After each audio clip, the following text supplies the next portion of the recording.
Bonjour, bienvenue dans Lumière intérieure. Cette semaine, j'ai le plaisir de rencontrer un humoriste, comédien et aussi écrivain, un rôle qu'on lui connaît moins. Si je vous donne un premier indice, le dîner de cons, ça vous dit quelque chose? Allez, on croise avec un deuxième indice, le petit rapporteur. Vous avez deviné, Daniel Prévost est notre invité. Bonjour Daniel Prévost. Bonjour madame. Ravi de vous recevoir. Merci beaucoup. À l'occasion de la parution de votre dernier ouvrage, puisque vous en avez quand même écrit pas mal, des romans et des écrits plus personnels, et c'est le cas de ce dernier, Autobiographie de mois par mois. Un titre très modeste. Tout à fait, c'est normal. Je suis modeste. Je dis simplement la vérité. Si je fais une autobiographie de moi par quelqu'un d'autre, il y aura certainement des erreurs. Or, je ne veux pas qu'on fasse d'erreurs. C'est pour ça que j'ai fait par moi. Ça, je dirais, c'est la modestie même. Et c'est pas la première fois que vous écrivez sur vous-même. Non, c'est pas la première fois. Vous avez souvent écrit sur vous-même, puisque Le passé sous silence, Le pont de la révolte, Madame B aussi. Alors, il y a L'éloge du moi, mais ça, c'était un roman. Oui, tout à fait. Qu'est-ce que vous aviez voulu ajouter de plus dans cet écrit? Là-dedans en fait, c'est un état des lieux, si vous voulez. C'est un constat. C'est un constat. Les gens qui ont été bienveillants avec moi et ceux qui ont été malveillants. Moi, je travaille uniquement sur le mot bienveillance.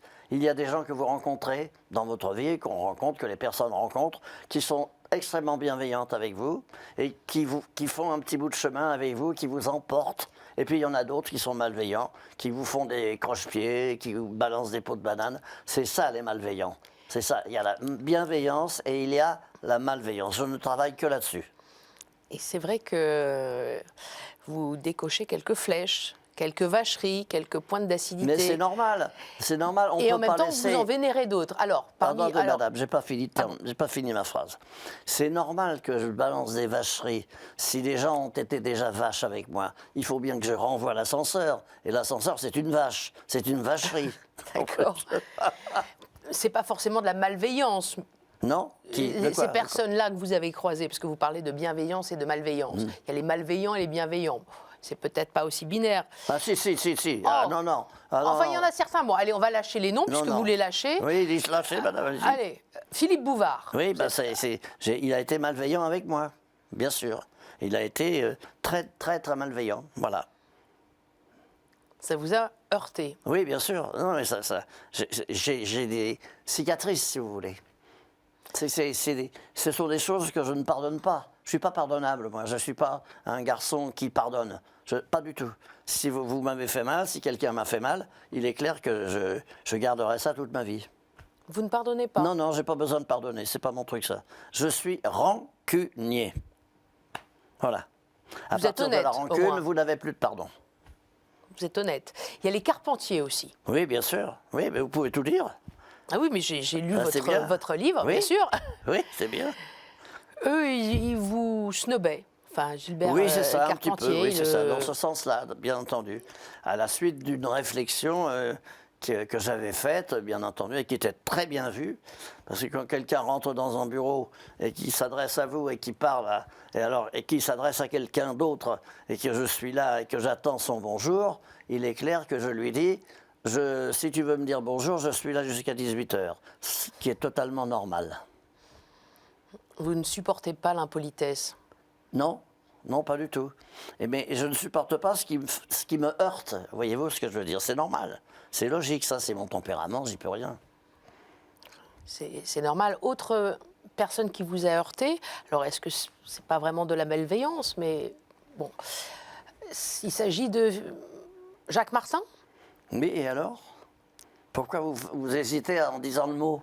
Bien sûr, mais... Non, qu'il vous ait heurté, certes, mais est-ce que vous ne l'avez pas pardonné, lui, sachant qu'il vous a rappelé? Non. Il Madame, vous a rappelé? Si vous voulez avoir la gentillesse d'oublier ce mot de pardon. Merci. À partir de là, mais je ne sais pas contre vous. Hein, je dis simplement nous sommes sur KTO, c'est une valeur que nous portons. Le problème n'est pas là. Pour moi, le problème n'est pas là. Le problème est dans ma vie personnelle.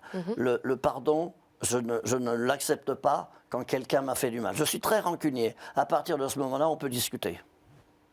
On va en reparler d'ailleurs de ça, parce qu'on va évoquer évidemment votre passé à nouveau, votre mère aussi. D'accord. Votre mère, Oui, et alors?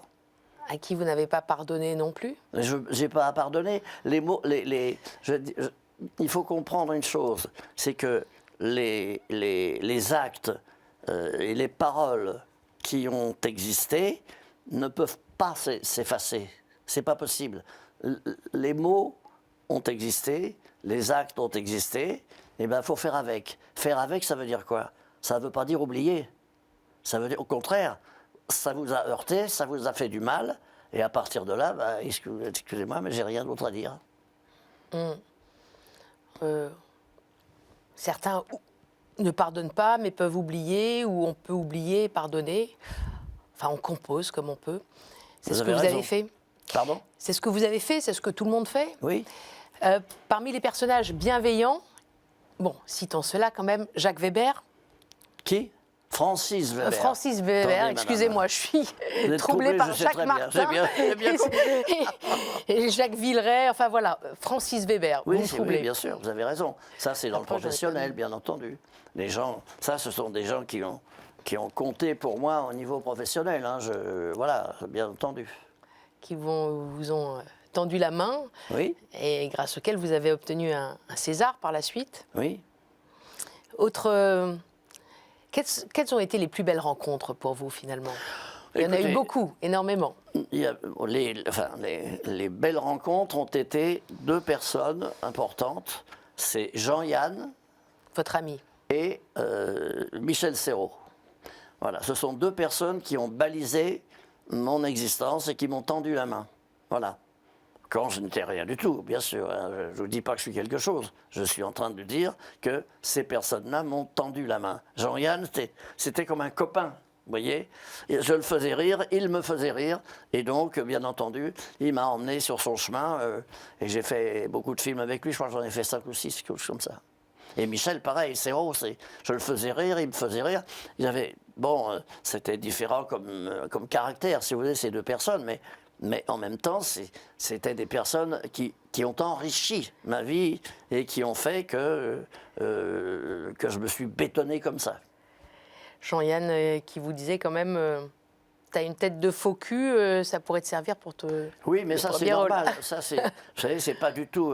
c'est pas de la malveillance. Vous savez que c'est pas de la malveillance, ça c'est pas désagréable non plus. C'était son truc dans le contexte de comment dirais-je, de l'imagination chez Jean, c'était comme ça. Mais moi, c'est pas ça ça m'a pas du tout gêné, vous voyez, c'était au contraire. J'étais content, moi, de rentrer dans les films de Jean-Yann comme ça. C'était formidable pour moi. J'ai connu tout ce monde du cinéma par Jean-Yann. C'est vrai, c'est lui qui a été un peu le marchepied. Par la suite, vous avez joué dans beaucoup d'autres films. Vous avez côtoyé énormément d'acteurs, des grands acteurs, même dans les loges. Mastroianni, vous en parlez, Depardieu, encore récemment, dans La Maison de retraite avec Kev Adams. Donc, toute génération confondue, oui. Vous croisez des artistes. Outre Jean-Yann, qui est votre ami, et qui a été votre ami, quelle est la rencontre qui vous a le plus marqué dernièrement? Dernièrement? Oui. Dans les plus jeunes générations, peut-être? Non.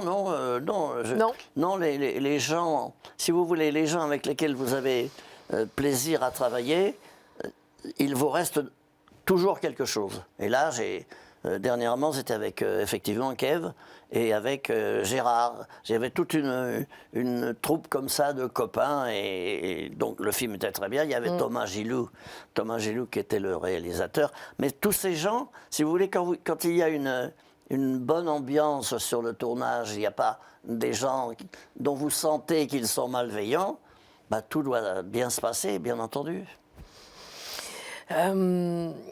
Vous égrenez un certain nombre de faits de votre histoire, et notamment un petit regret artistique, ça vous dit quelque chose, c'est de ne pas avoir joué le misanthrope. Ah, ça c'est la vérité. Ça c'est la vérité, mais ça c'est mon côté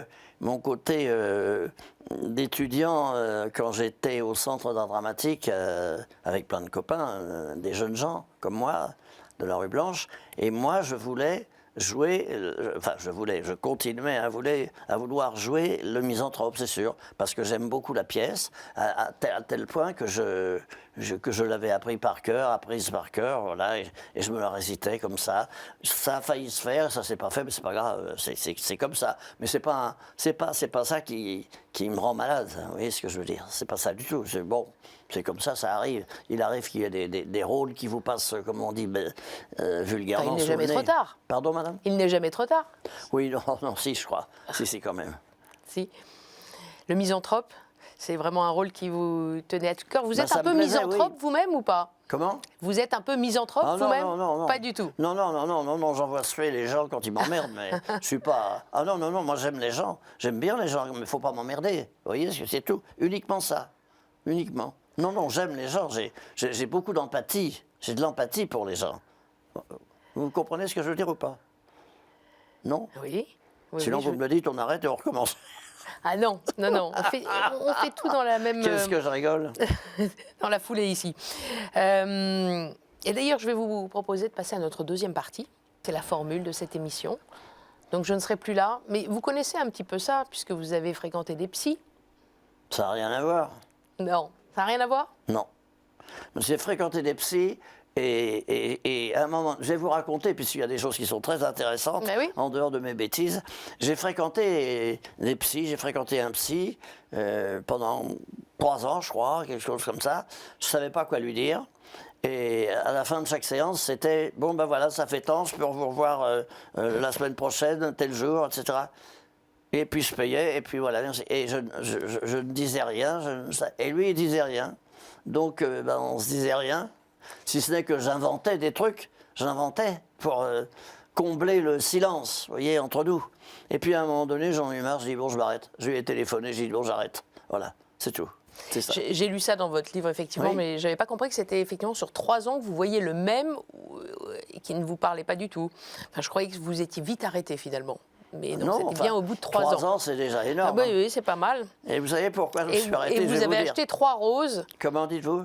Vous avez acheté 3 roses sur le chemin de retour à offrir à votre épouse. Oui, bien sûr. Oui. Oui.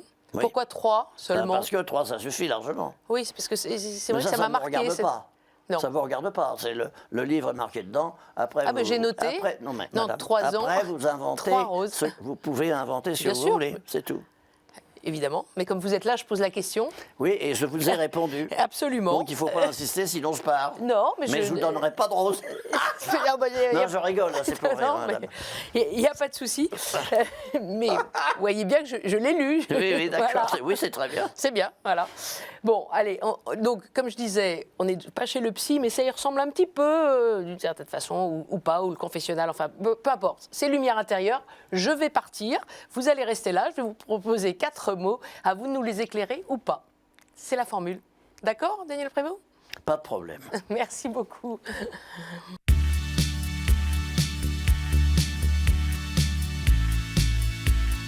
Daniel Prévost, comment vous sentez-vous depuis tout à l'heure? Bah, très très bien, très très bien. Pas chez le psy. Non, pas chez le psy, Pas du non. tout.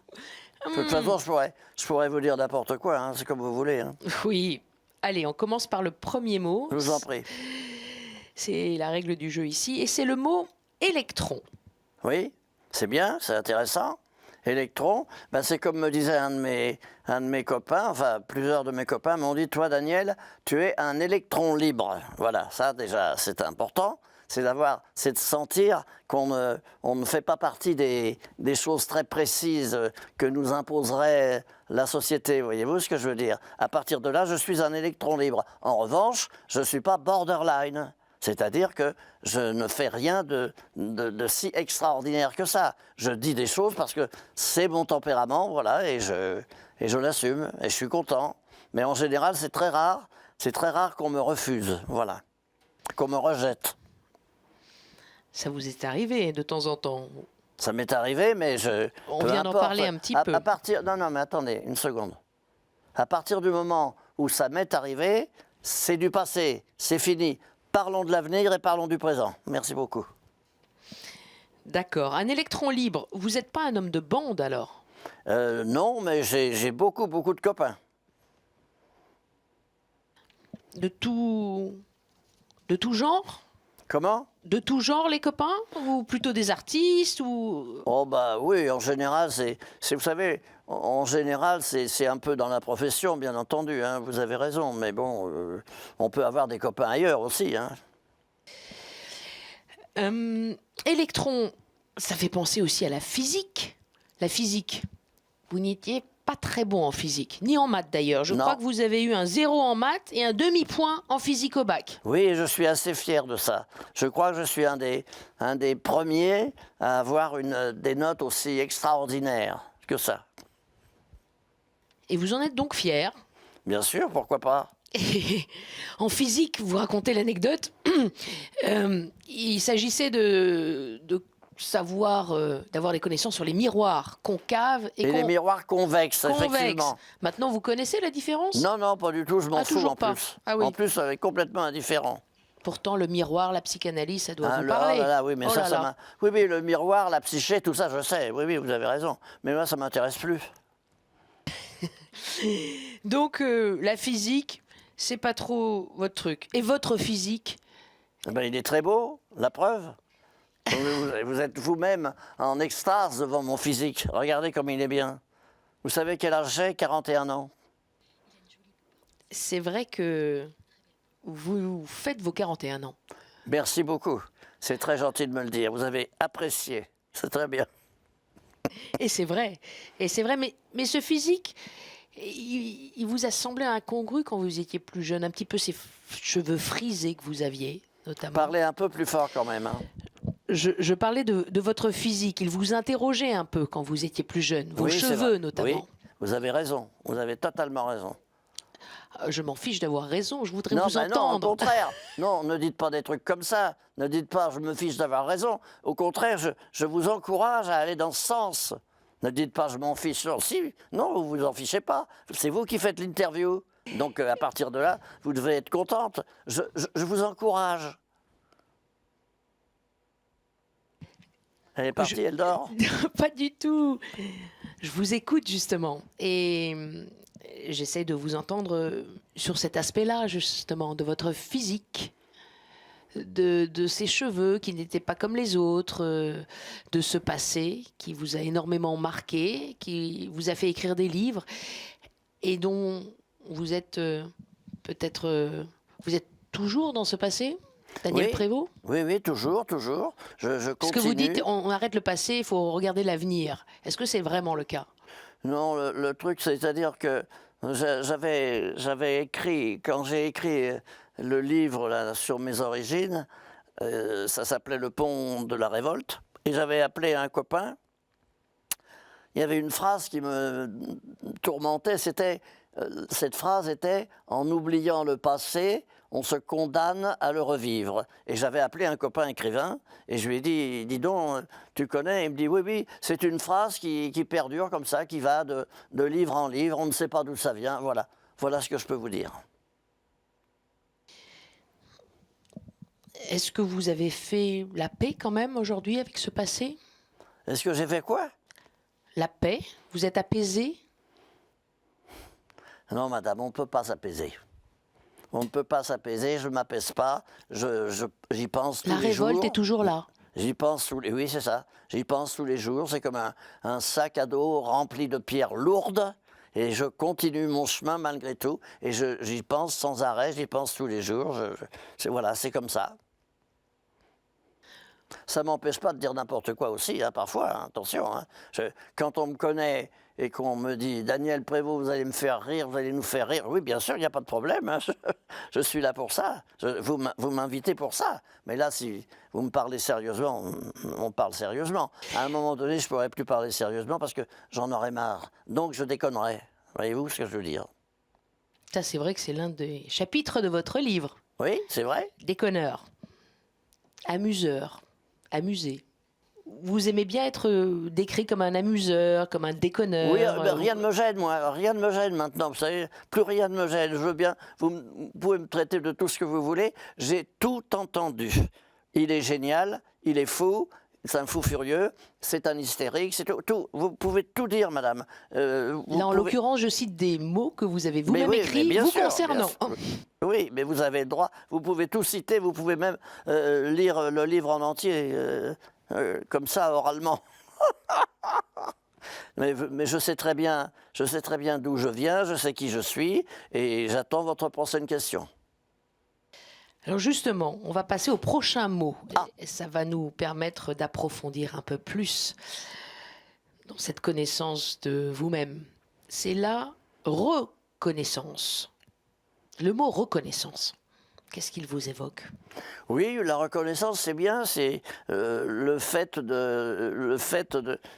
parmi je dirais ça, la reconnaissance, c'est la reconnaissance dans le métier. Hein, je parle de mon métier, de mon petit métier, de la profession. Voilà, ça je le connais parce que je vous ai déjà dit auparavant, lorsque Jean-Yann m'avait demandé de venir pour jouer un rôle dans Tout le monde il est beau, tout le monde il est gentil, c'était pour moi une reconnaissance, si vous voulez. Comme par exemple, quand on m'a donné, oui c'est ça, quand on m'a donné le César, je sentais bien que enfin des personnes bien intentionnées faisaient attention à moi, voilà. Mais bon, sans plus, ça c'est pas non plus si extraordinaire. Vous vous en occupez bien de cette statuette quand même. Oui. Vous la racontez. Vous la bichonnez, vous l'emportez. Oui, mais je ne sais plus où elle est. Oui, vous avez raison, mais je ne sais plus où elle est là. Je ne sais plus dans quel placard elle est, vous voyez ce que je veux dire. Parce que parfois, je la mettais sur ma bibliothèque, à côté, entre mes livres. Ça dépend, voilà. Mais je suis content de la voir, c'est bien. C'est sympathique, ça me rappelle des souvenirs. Une marque de reconnaissance pour votre second rôle dans le Dîner de cons. Vous incarniez Lucien Cheval. Et alors? Non, je le rappelle pour les téléspectateurs qui ne sauraient pas, éventuellement. Pardon. Vous vous acquiescez, je ne me suis pas trompée. Non, c'est bien. C'est bien. C'est bien. C'est moi qui ai l'impression d'être sur le divan à votre place, Daniel Prévost. C'est pas facile de vous interviewer, vous savez ça. Non, mais si, c'est très bien tout ce que vous posez. Vous dites des choses. Moi, on parle de reconnaissance. Moi, je peux dire aussi n'importe quoi, vous savez, c'est pas grave. Non, on continue sur le mot reconnaissance, puisque c'est le deuxième mot que je vous propose. Est-ce que la reconnaissance est aussi le respect pour vous? Un mot important, respect, reconnaissance? Non, reconnaissance, c'est autre chose.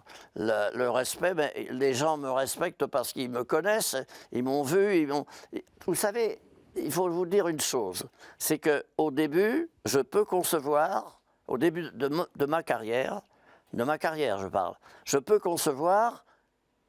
j'ai pu concevoir qu'on avait peur de moi, on avait peur un peu de mes extravagances, etc.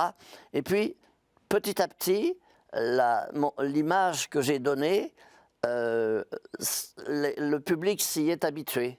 Et c'est dit, au final, ce garçon est totalement inoffensif. C'est ce que je suis. Je suis totalement inoffensif. Je peux rouler dans les brancards, je peux disjoncter, comme on dit, mais je reviendrai toujours à mes limites. Je suis à la limite, je suis borderline, d'accord, c'est tout, sans plus. Mais je sais très bien qui je suis, d'où je viens et ce que je ne dois pas faire. Est-ce que vous comprenez ce que je veux dire? J'essaye. J'ai peur que vous vous endormiez. Vous voyez ce que non, je ne m'endors pas du tout, mais j'essaye de comprendre. Je poursuis sur le mot reconnaissance. Encore? Eh oui, j'ai pas fini. Manque de reconnaissance ou de connaissance du père. Oui, aussi. Et alors? Le fil conducteur de votre histoire. Oui. Et donc, quelle est votre question?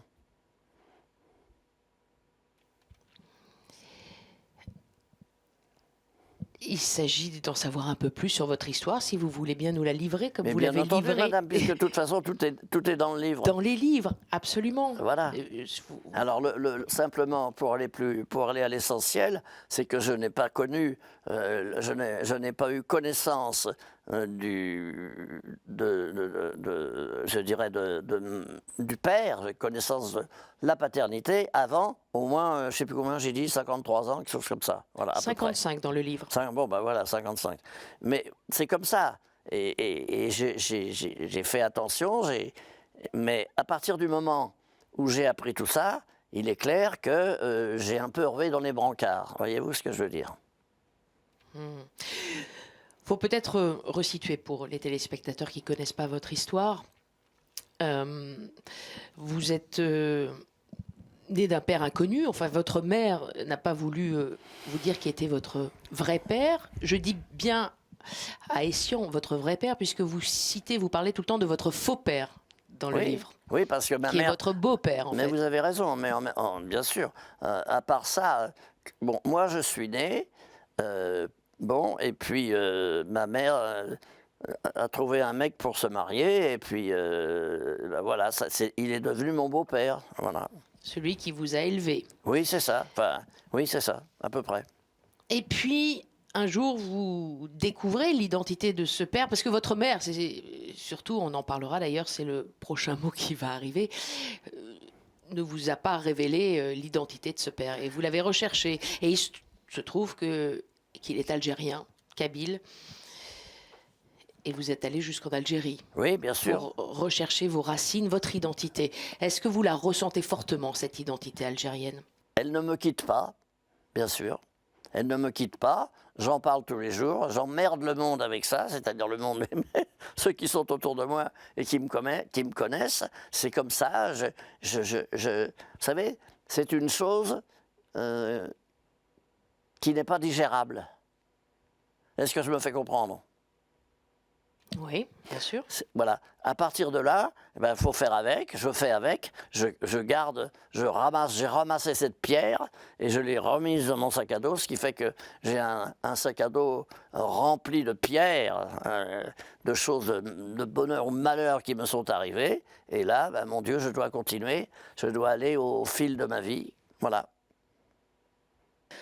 Poursuivons sur cet épisode de votre enfance, enfin, et d'aujourd'hui, puisque c'est le fil conducteur, vous le répétez, oui. Avec ce troisième mot.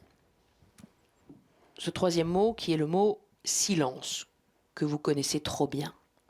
Le silence de votre mère, j'en parlais, le mutisme. Oui, vous avez raison, très bien. Moi, j'ai rien d'autre à dire, si ce n'est que le silence, il a été comme ça, il fait partie de ma vie, il a fait partie de ma vie, et c'est pour ça que maintenant je ne cesse de parler pour combler ce silence, voyez-vous. Je vois. Ce père dont on reparle est mort quand vous aviez une douzaine d'années. Oui, c'est ça. Vous regrettez de ne pas l'avoir connu? Pas plus que ça. Pas plus que ça, qu'est-ce que vous voulez? Quand on pose la question au présent, c'est-à-dire à l'heure où vous me parlez, le temps a passé, mais je dois digérer d'autres choses. Et je ne peux pas rester là-dessus. J'ai, heureusement, grâce à Dieu, comme on dit, j'ai la photo de mon père et de ma mère. Ça, c'est le plus important pour moi. Voilà. Je vois la photo de mon père tenant ma mère par les épaules, voilà. C'était un Algérien, donc un Kabyle, qui travaillait à l'île Saint-Denis.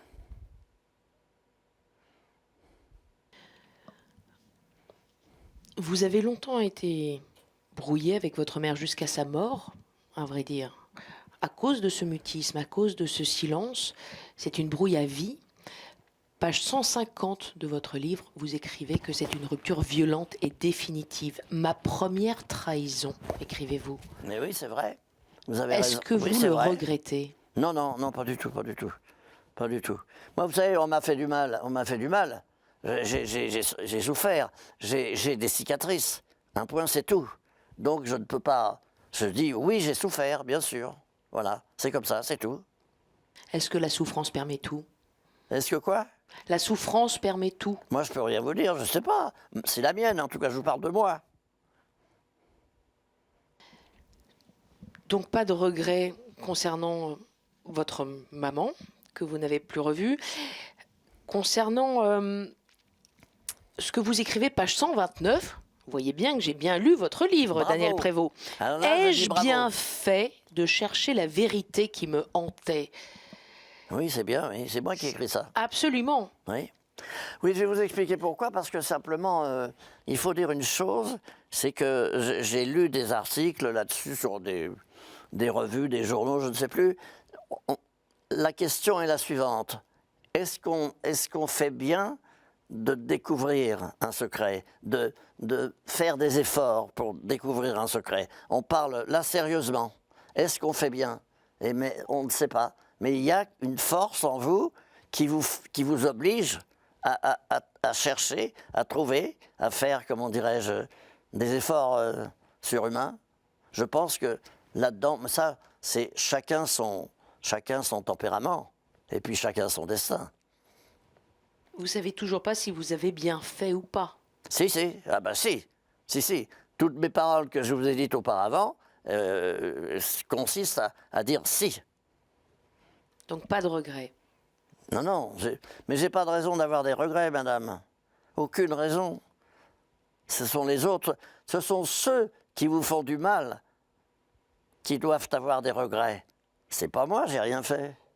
Je suis né. J'entends bien, mais je cite... Si vous entendez bien, tant mieux. Sinon, vous, Et je lis bien aussi, puisque je non, mais recite d'accord, mais moi ce je vous que dis, vous aviez si vous écrit. entendez bien, c'est très bien. Sinon, j'ai un très bon otorino.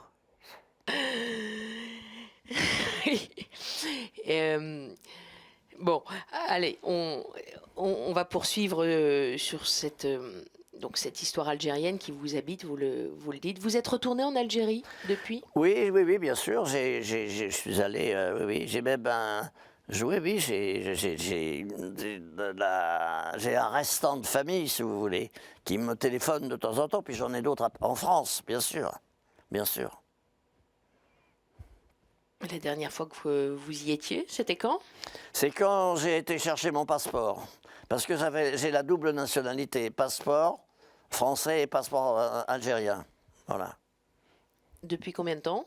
Oh, il y a longtemps.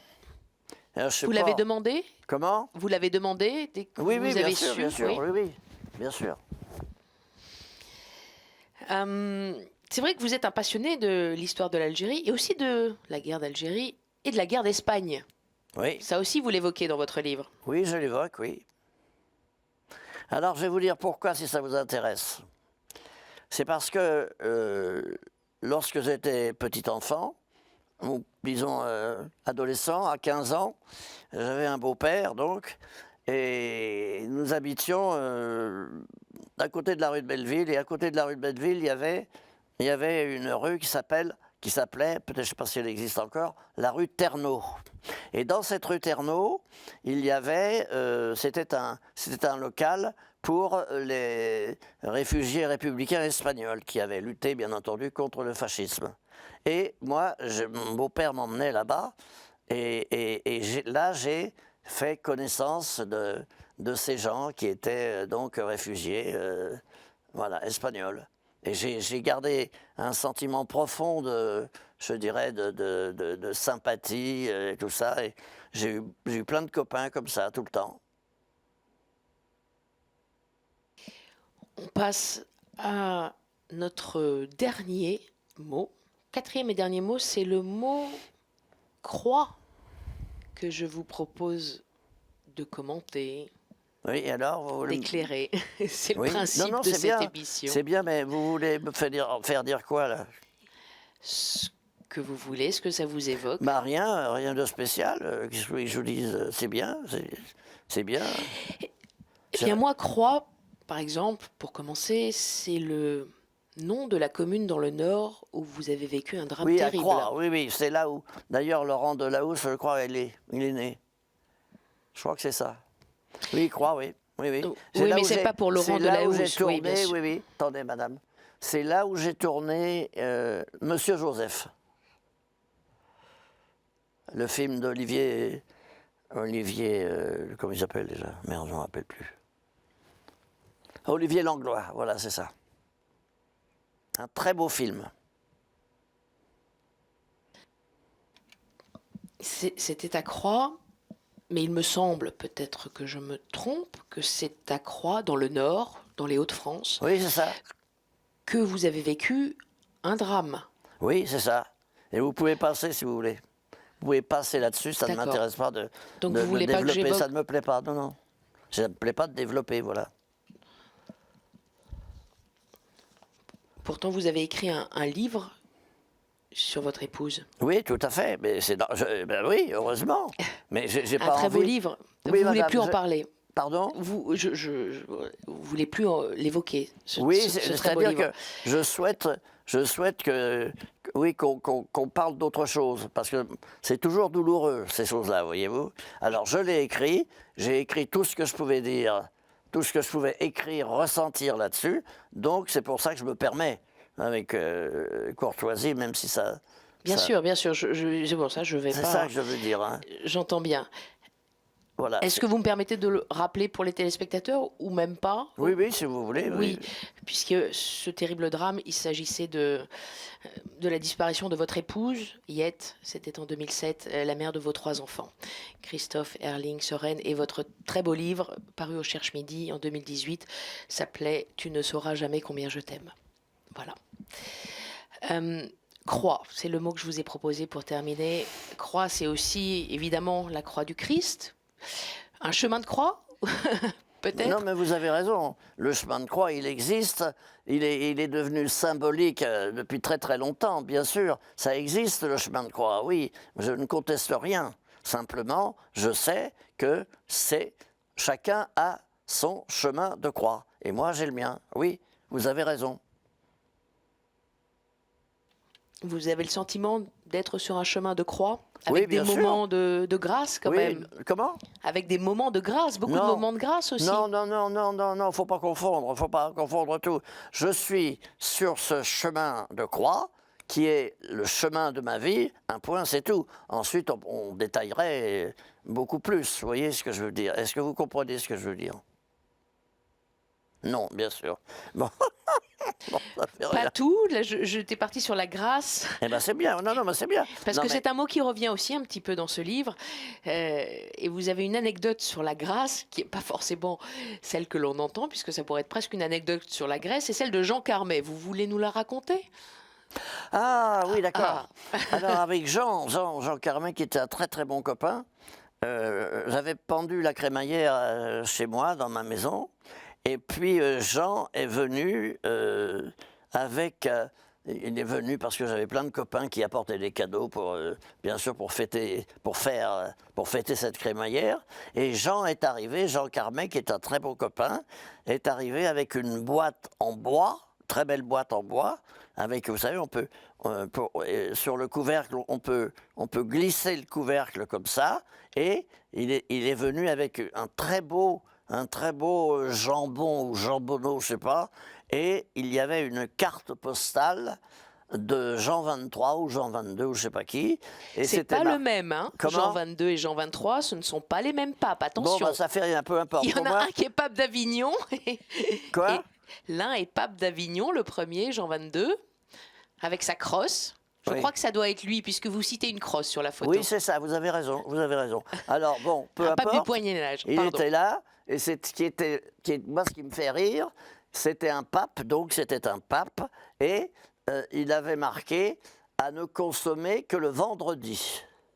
Un jambon, ce qui ne Voilà. se fait pas, en général, bien Oui, sûr. bien sûr, mais lui, il le faisait, et moi, je l'ai fait, bien sûr, enfin, plus tard, sûrement. Voilà. C'était une rigolade, bien entendu, entre nous. Bien sûr. Mais en tout cas, vous n'avez pas attendu le vendredi pour finir le jambon, puisqu'il était déjà fini le dimanche. Oui, c'est exact. C'est exact. Vous voyez, j'ai quand même bien lu. Bravo, madame. Vous mangez du poisson de temps en temps le vendredi? Non, que du jambon. Oui, non, non, non.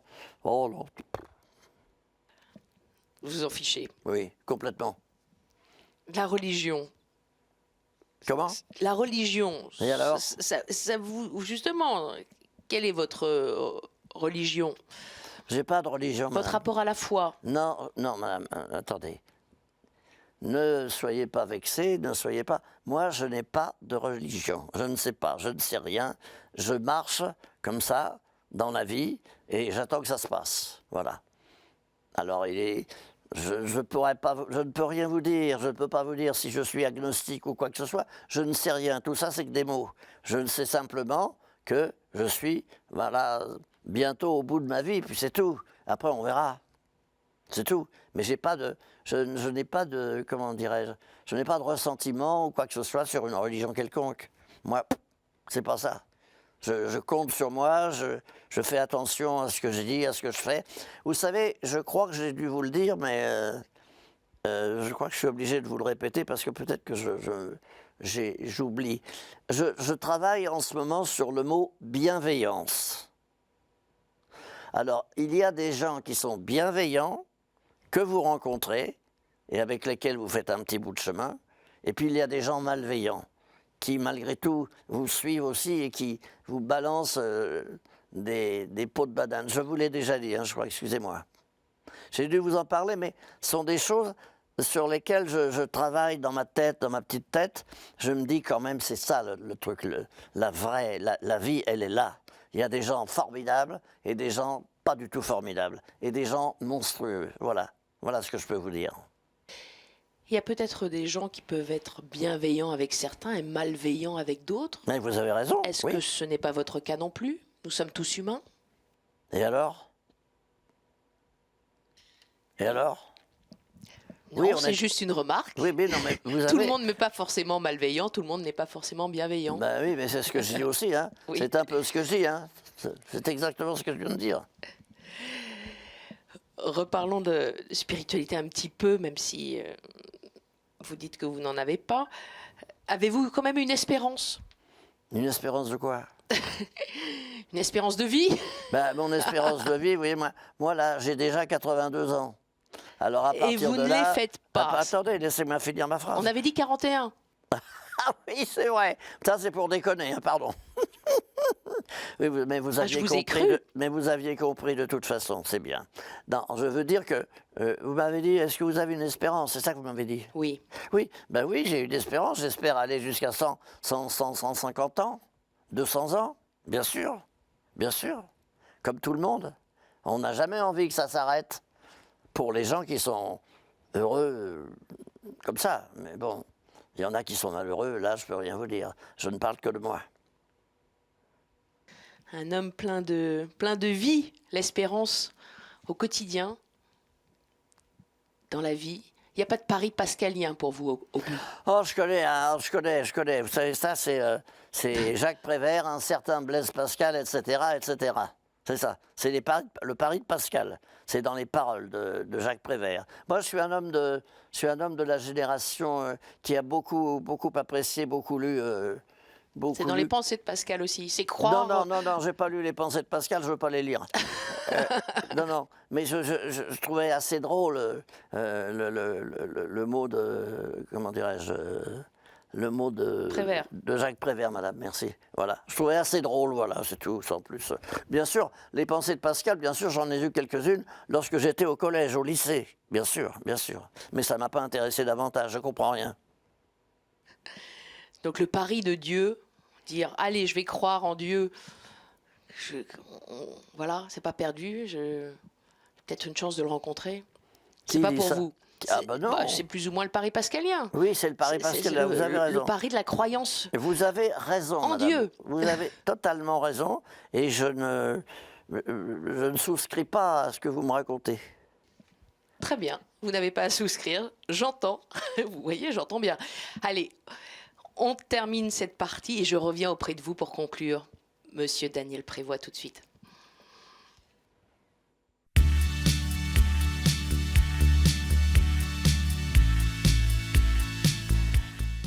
Alors Daniel, je suis de nouveau auprès de vous, en face de vous.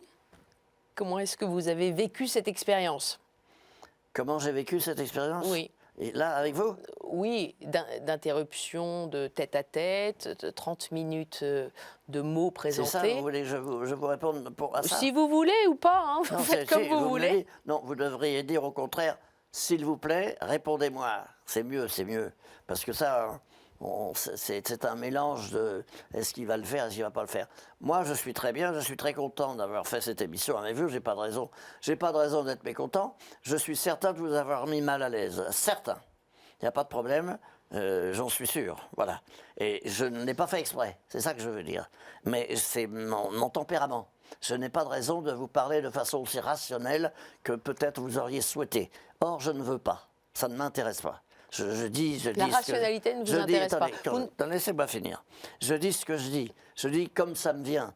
Et peut-être je suis un peu foutraque, comme on dit, mais foutraque est un très vilain mot. Donc je suis j'ai un peu le bazar dans ma tête. Mais peu importe, j'ai besoin de dire de cette manière. J'ai la spontanéité, si vous voulez. C'est ça qui me sauve. Voilà. J'entends bien. Je n'ai pas été mal à l'aise, mais c'est vrai que vous êtes une personne différente.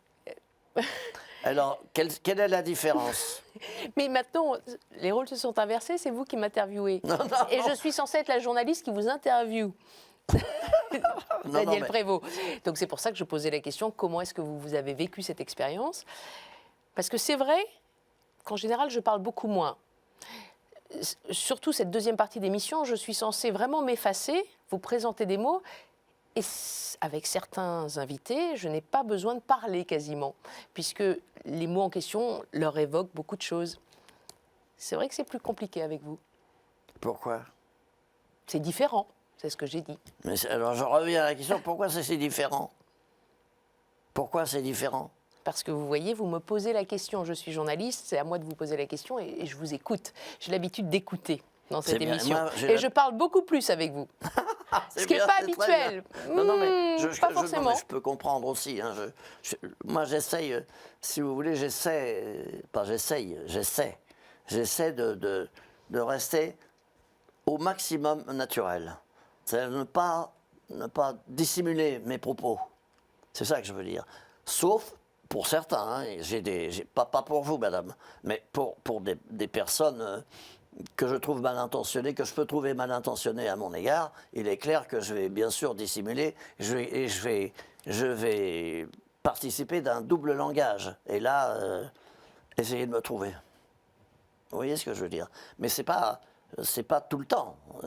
Mais quand je sens qu'il y a une bienveillance, comme je vous le disais, là ça va, on peut y aller, on peut dialoguer, on peut dire des choses, on peut se contredire en même temps. On a le droit de se contredire.